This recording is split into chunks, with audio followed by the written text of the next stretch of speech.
La burocrazia costa alle imprese venete 10 miliardi l'anno. Semplificare è quanto mai fondamentale, soprattutto per garantire uguaglianza e facilità d'accesso a tutti. È questo l'obiettivo del primo tavolo per la sburocratizzazione istituito dalla Regione lo scorso 30 dicembre come strumento stabile di confronto e coordinamento per semplificare i procedimenti amministrativi a impatto economico. Molto potrà essere fatto cercando di eliminare tutti quanti quei portali di accesso che ci sono, quindi magari un portale unico per la regione e per la pubblica amministrazione, così anche per i comuni, e coinvolgeremo anche i comuni e le province in questo progetto.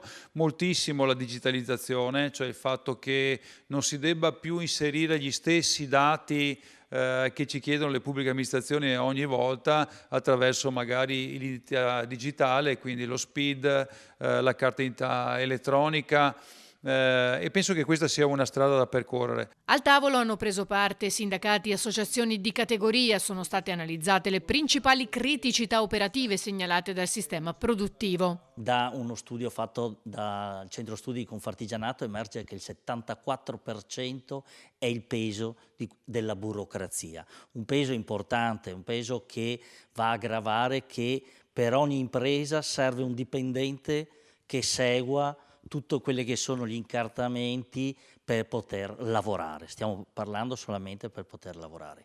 Questo grave situazione per fortuna è stata affrontata dall'assessore attuale Bitonci, speriamo che abbia una soluzione, sappiamo le difficoltà, sappiamo che le leggi sono anche troppe, sappiamo molte situazioni che dovranno essere nel migliore dei modi risolti, soprattutto per quello che riguarda la Regione Veneto. Per noi è strategico quindi coinvolgere le parti sociali, noi che crediamo fortemente in questa realizzazione di un patto sociale per lo sviluppo, la crescita, le tutele dei lavoratori e dei cittadini che vivono in Veneto. Le tempistiche non saranno brevi e al primo incontro ne seguiranno altri. Ci daremo degli step, dei tempi man mano, però io penso che questo tavolo debba essere strutturale, cioè non deve essere una cosa, va bene, oggi ci troviamo, poi ci ritroveremo tra 6 mesi, no.